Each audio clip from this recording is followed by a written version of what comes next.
We are back. Sam Seder on the Majority Report. On the phone, Leah Gordon. She is a professor of education and history at Stanford University and the author of From Power to Prejudice, The Rise of Racial Individualism in Midcentury America. Welcome to the program, Leah.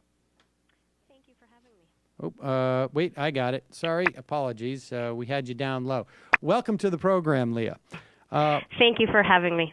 All right, let's start with just to give a broad overview for our audience. Your book looks at the sort of post-World War II era and sort of the history of how we've come to see race and racism in this country through a series of case studies on institutions that have, I guess, promulgated and in many ways sort of set up the framework of our thought when we look at racism. So give us at least at that time what the different visions of race problems and racism were in this country. Sure. So I start from the premise that intellectual history is important to patterns of social inequality and racial injustice because how we understand the nature and sources of a social problem is profoundly important for the ways we imagine solutions. And in the mid-20th century, especially in the 1920s and 1930s and early 1940s, there were four primary ways of understanding the so-called race problem. And the race problem was the term that mid-century scholars and many activists used to think about what today we would call racism, but really was the intersection of prejudice, discrimination, segregation, racial injustice, inequality, oppression, without neatly distinguishing between them. So there was competition between four primary ways of understanding what this race problem was. Some suggested racism was essentially a psychological problem rooted in attitudes and best solved by anti-prejudice education. Gordon Allport, who talks about racism resting in white minds, is the primary example of this approach. Others, and the NAACP is the best example, describe the race issue largely in legal terms as the violation of African American rights as individuals. In this view, the sources of the race problem were discriminatory laws, and the first step forward was legal desegregation and anti-discrimination legislation.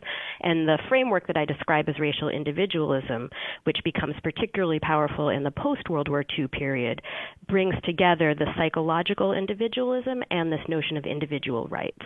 And yet in the 20s and 30s, there were two other very important ways of understanding the race issue.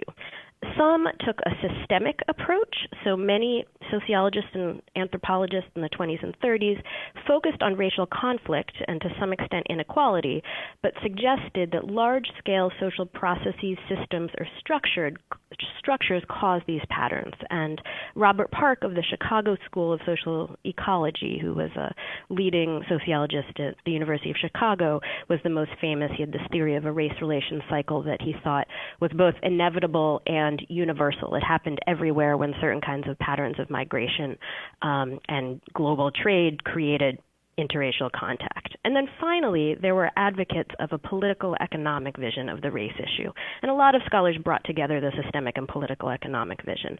But those who advocated a political economic vision put power relations, oppression, and the exploitation of some by others, I often call this a relational framework, at the center of their theories. This approach was especially popular among interracial groups of leftist activists during the Depression. There were a lot of leftist communist, anti-racists, but also a whole range of leftists who essentially argued in the 1930s that racial injustice could not be separated from issues of class and economic injustice.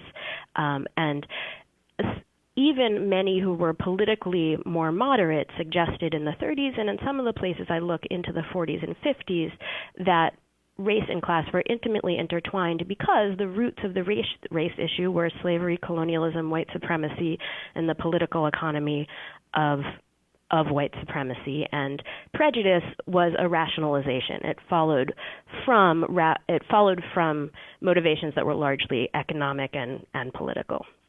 I'm sorry. So in the 20s through the 40s, those are the four frameworks I see competing, and what I'm interested in is in the post-World War II period, how the first two, the psychological individualism and rights-based individualism, not everywhere, not completely, but in a lot of cases, gain significant traction and in some ways sort of win out against the political, economic, and structural theories of racism. Before we talk about how that vision sort of, I guess, triumphed or became more prominent and what the implications were of that, I mean, just broadly speaking, and this is sort of I guess a more general question, but did those four visions, or and I guess like I say, this is a more general question, but do they emanate from the built-in assumptions from those who are developing those visions? In other words, if I happen to be someone who is interested in psychology, I'm going to see this problem sort of from a psychological perspective. And if I am a Marxist or I am a socialist and I am arguing for a greater level of economic justice in the country, I'm going to see these issues within that context and so on. I wonder, like, what does it tell us as to which of those, if I'm correct in that, what does it tell us about what groups were ascendant or what value system was ascendant in the pre-World War era in the 20s and 30s, and what does that tell us about what was ascendant in the post-World War era as those visions or those competing visions sort of sorted themselves out in a particular way? Yes, that's a great question, and that is part of what I am trying to figure out in the book, is what combination of intellectual and political dynamics favor some ways of understanding the race issue over others among particular groups of thinkers. And most of the people I'm looking at are social scientists who were in some way engaged in civil rights activism. And so what I find is that there are a combination of, so it's really hard to figure out why somebody believes what they do. And what I find is that there tend to be a combination of pressures on these social scientists shaping the kinds of theories that they articulate when they're writing in a social scientific journal, as well as the kinds of theories they articulate in more political arenas, which are not always the same theories. So one of the things that the book really brings forward is what I describe as the scholar-activist dilemma, that what makes sense theoretically, or what is going to a theory that is going to advance social science, is not always the same theory that's politically practical in a particular context. And so there's certainly a lot of disciplinary distinction. So the psychologists tend to be predisposed to focus on prejudice and to see the sources of the race issue resting in individual minds. But what a lot of the historical literature on this period had noticed was that set of psychological assumptions had permeated other contexts, other disciplinary contexts. So sociologists started taking up really kind of psychological ways of thinking about the race issue, as well as many settings where people were discussing civil rights politics. So, for example, Gunnar Myrdal, who in 1944 publishes the study that people say is the study to end all studies on an American dilemma on the race issue in the United States. He's a Swedish social democrat and political economist. The bulk of this 1,000-page volume is about the politics and economics of Southern white supremacy, and yet towards the end of the project, he decides to frame the issue. So he writes the introduction and the conclusion, which, because the volume is so long, tend to be the parts most people read, and frames the issue in terms of white morality and prejudice. So he discusses the race issue as a problem in the hearts and minds of many Americans. A number of sociologists also sort of go along with this largely psychological paradigm, and it also permeates a lot of anti-prejudice activism in the wartime and post-World War II period. So both groups, like the National Conference of Christians and Jews, which had been predisposed to addressing first issues of interreligious conflict, but then after World War II they start turning to racial conflict, and they address these issues through anti-prejudice educational techniques. So you would expect them to continue that approach in the post-war period. It's what they had been doing all along. It's what they were institutionally predisposed to do. But a lot of other groups that see anti-prejudice education as only a partial solution also, especially during World War II with the specter of Nazi racism, there are a lot of race riots during World War II that raised concerns about domestic unrest. Groups like some folks from the Fisk's Race Relations Institutes or authors writing in the Journal of Negro Education, which had had a much more complex understanding of the nature of racial injustice, also embrace anti-prejudice education, though in very qualified and very limited ways. I think as a sort of political pragmatism. So what I find is that there's a combination of concern with social scientific pressures, so patterns of funding are part of the story, notions of method and the kinds of methodological tools that are available. This is the era of the social survey, and people are very excited about surveys that can study white attitudes, as well as the sense of what is politically feasible, converge to encourage even people you would not expect to embrace an individualistic approach to racial injustice to do that. I mean, the last part. I mean, so basically the corralling, if you will. I mean, it sounds like it's almost like it's funneled into all these different sort of disparate perspectives. Ultimately, start to filter through this notion of racism being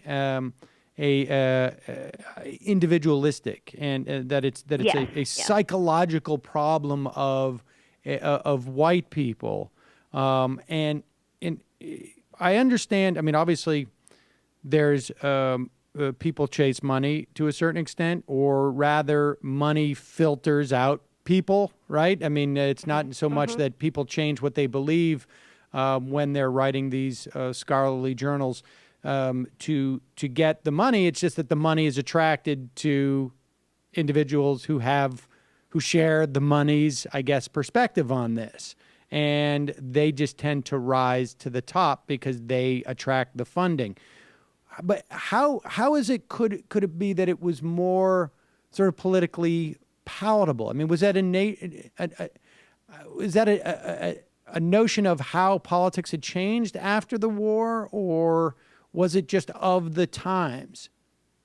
Yeah. So what I was a lot of the existing history that I was building my own research agenda on had this sense that it was of the times. And I didn't quite buy that, right? I think I tend not to be convinced that there's kind of an ethos in the air. I think there have to be real reasons why people make choices.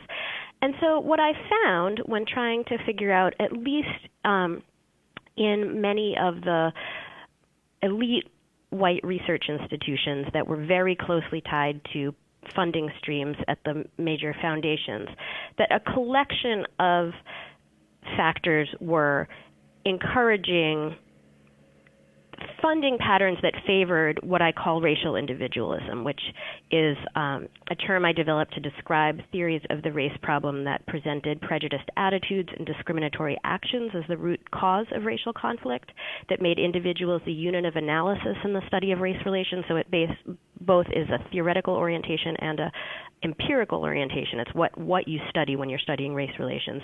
And that then had these implications for action, that implied racial justice could be secured by changing the minds of discriminating individuals through education and protecting the rights of African Americans in the face of unreformed bigots or their unjust laws.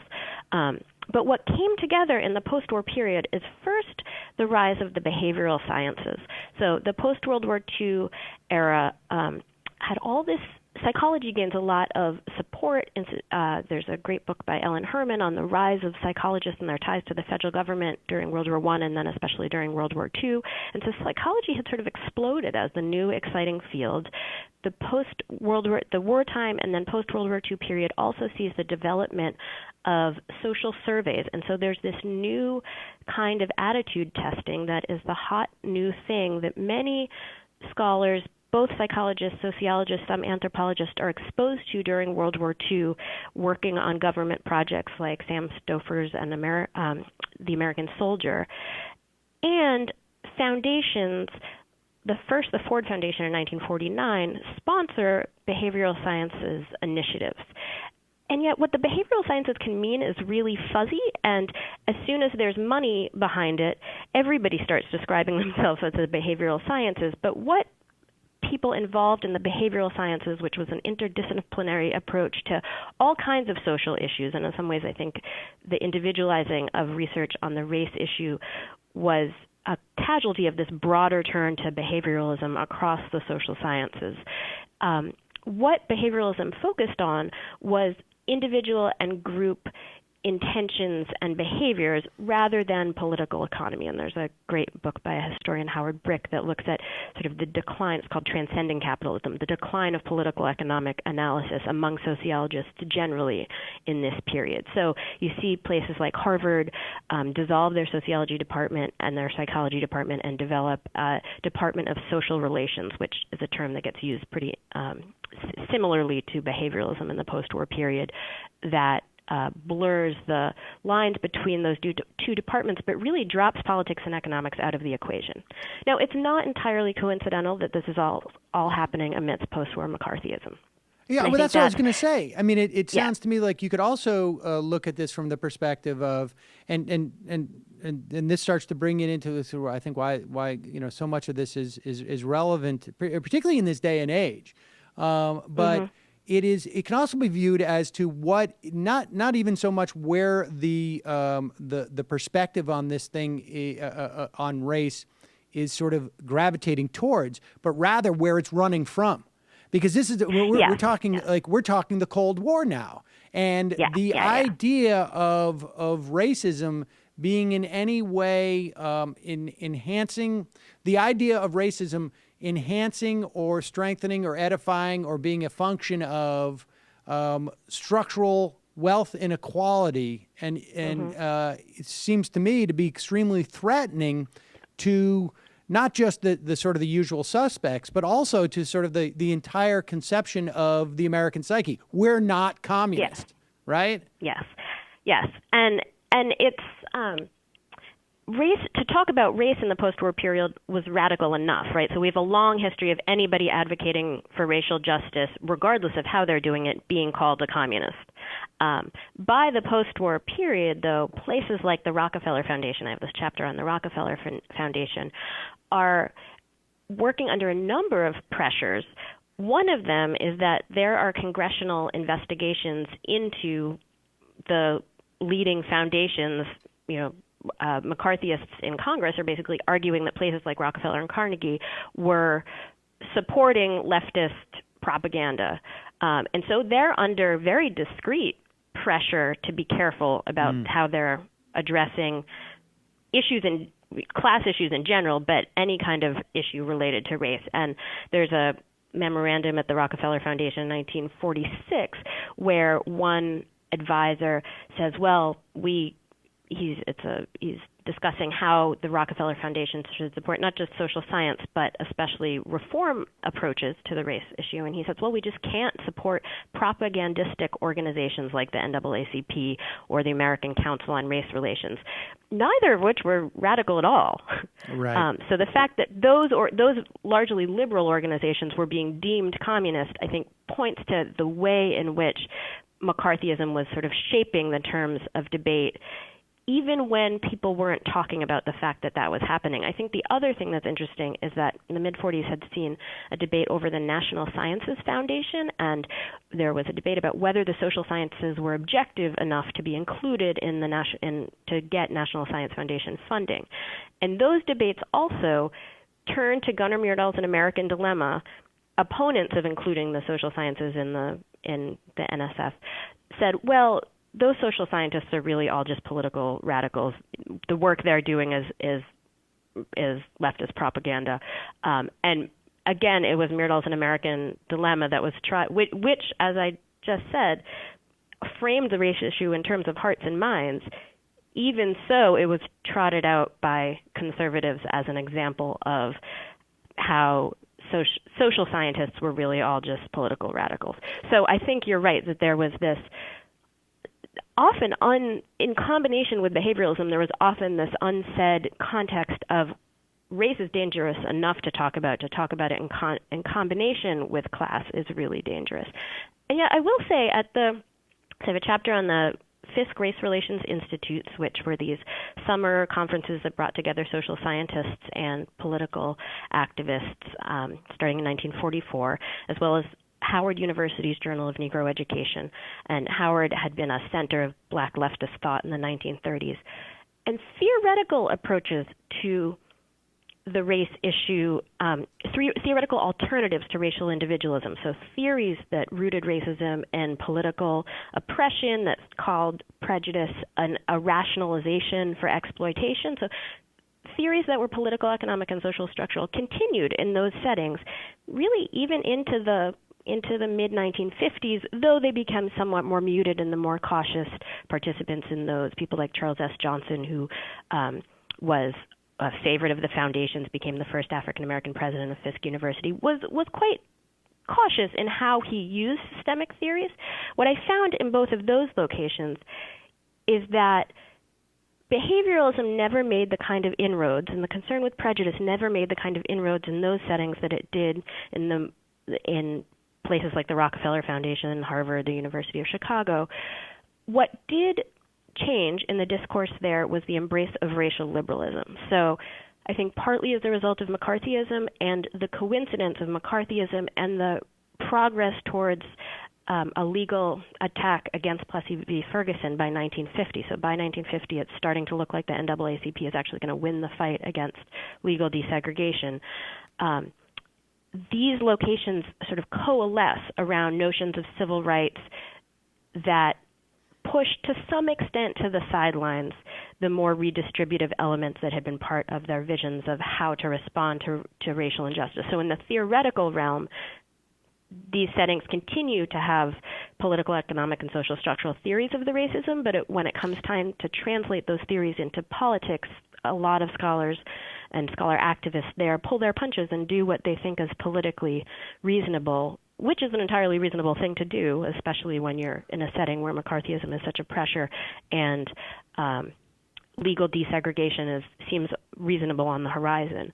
And yet I think those choices wind up having long-term consequences in combination with the turn to the behavioral in the more mainstream academy. So, let's talk about what the consequences and the implications are of this. I mean, to a certain extent, it seems like there's a certain amount of tension, right? I mean, that is ongoing between this notion of perceiving racism as wholly a sort of like a mental defect versus racism as wedded and embedded in the social and economic structure on which this country was basically designed in many respects. Just sort of track for us that tension as it exists. I mean, things pop up as just off the top of my head, like where, things like Medicare and, the Great Society under LBJ, it's sort of unspoken, at least on the side that's pushing for economic justice. It seems to be fairly explicit on the side of people, of the Dixiecrats, who basically said, yeah, we're not going to get involved in this, and we're bolting for the door. And then even up through the Moynihan report, where this idea of I guess it's maybe the flip side of racism being a psychological disorder of white people, as opposed to something sort of like a greater societal question. And the plight of African Americans being a function of sort of their own individual deficiencies.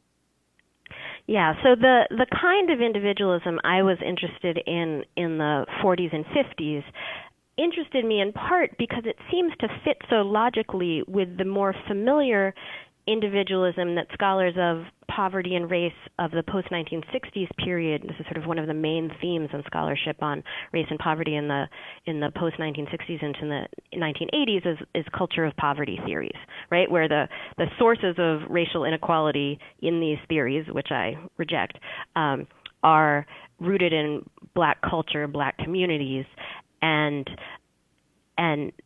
rather than in political economy. So that is the familiar way of individualizing the race issue and blaming the victim in that case. But what I was trying to do was to say, okay, there's this other also individualistic way of avoiding the argument that racism is intimately intertwined with our political economic structures, and moving away from the argument that has emerged again and again by the Black and interracial lefts, that there's something inextricable about the connections between racial injustice and capitalism and the inequalities it produces. And so I think what happens in the 1960s, which is the endpoint of my study, is that in some ways you see structural and political economic analysis come back. You certainly, by the late 60s, among Black Power advocates, and even King has a lot of economic MLK at the end, rhetoric. Right. Yes. Yeah, it turns very much to so I think this strand that kind of survives from the 30s in places like Fisk's Institutes and Howard's Journal of Negro Education returns really with a vengeance among Black Power activists. I mean, they talk about the ghetto as a colony, patterns of internal colonialism. And among many of the, I think there's a whole variety in the 60s Black left who point to these issues. And as much as Moynihan, needs to be attacked for his focus on the culture of poverty, he also has an economic analysis at the root of what he's arguing, right? I mean, he's suggesting that unemployment is and the absence, he has the sort of ridiculous argument about holdovers from slavery, but he also is in some ways a structuralist in that he's suggesting that it is the absence of jobs in Black urban communities that is causing these cultural deficiencies. So there are ways in which the structural analysis comes back in the 60s, but what we've never been very good at is acting on that.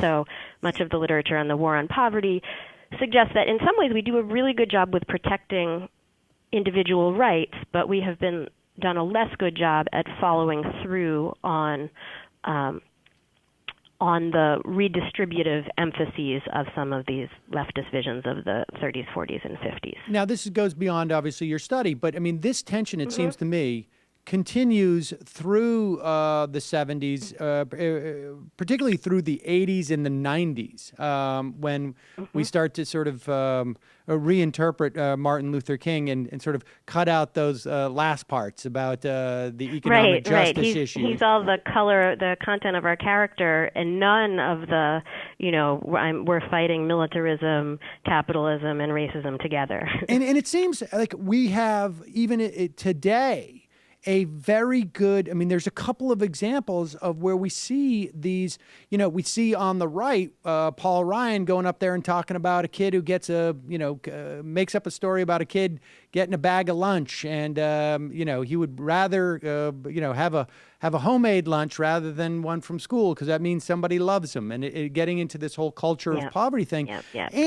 What's interesting to me is that what we've seen with Bernie Sanders in relationship to Black Lives Matter is that Bernie Sanders was coming from that tradition of seeing, the political and economic power relations, and had to sort of adjust slightly to recognize what is not necessarily a new phenomena, but I guess there's a new awareness of that. There's a sort of an urgency to individuals as a function of broader societal, demonization of Black people. So how does that dynamic fit in? Yeah, I think the Black Lives Matter movement now is very interesting because it's following in a long tradition of grassroots political sort of insurgency that is arguing again that racism is intimately intertwined with capitalism, that these are patterns of oppression and exploitation. So there's a language of oppression in the Black Lives Matter movement that you see both on some of the websites, and then also some of the coverage of people in the street in Baltimore or in Ferguson. We're tying. So there's two kinds of systemic racism being addressed, I think, and really put on the political landscape in crucial ways by the Black Lives Matter movement and the sort of in the recent discussions of the uprisings in Baltimore, Ferguson, and elsewhere. One is that police brutality, which you could see as just a function of individual prejudice, you could run psychological tests on the police, but that it's not an individual issue, that the issue is its systemic character. The issue is how often it's happening, the policies that are allowing to happen, that these patterns of violence to happen to African American groups and not others, that discrimination is in these cases systemic. So I think there's a systemic theory of discrimination going on that what's crucial in the present moment is how that's being put on into national discussion, as well as the systemic crisis of mass incarceration. And then at the same time, I think a number of activists are also saying, in addition to the problems of police brutality in these communities, let's also talk about the absence of jobs, the poor quality of the schools, the poor quality of our social services, so that the discussion of racism in those communities is not only about what a bigoted police officer may not have done, but about the disinvestment in those communities as well, and the challenges of poverty and inequality that are the result of communities being left behind. So I think it's an economic structuralism and a systemic theory of discrimination that are being brought into public discussion. And old leftists like Bernie Sanders may be a little more familiar with the economic structuralism than the systemic theories of discrimination. And I think it's wonderful that he and Hillary Clinton are being pushed to do both and to see the two as intimately intertwined. Let me ask you just, and this may be a little bit granular, but when you say, when one says like, do the solutions, let's say, to that systemic racism that was in the police force, is there a distinction between saying, I think there should be sensitivity training for police officers so that they don't go into these situations and perceive, and so they can deal with their own personal racism. Is there a difference between that and saying we need body cameras on the cops because the task?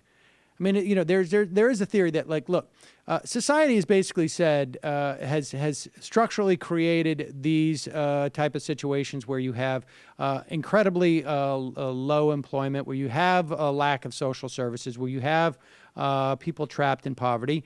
And then what we do is we go out to hire the cops to basically keep those people from getting out of their cages, more or less. I mean, metaphorically speaking. There's a great quote by James Baldwin about, you know, how it's the white policeman who's on the front lines of the injustice we've all created. Right, exactly. Like, you know, we basically hire them. That's part of their job description. We don't necessarily put it in there, but it's understood. And that putting body cameras on the police officers basically it holds them accountable, but what it does is it really makes society confront ultimately that implied directive that we've given to the police, because at one point it then becomes a much more public debate about sending conflicting messages. I mean, are those two solutions?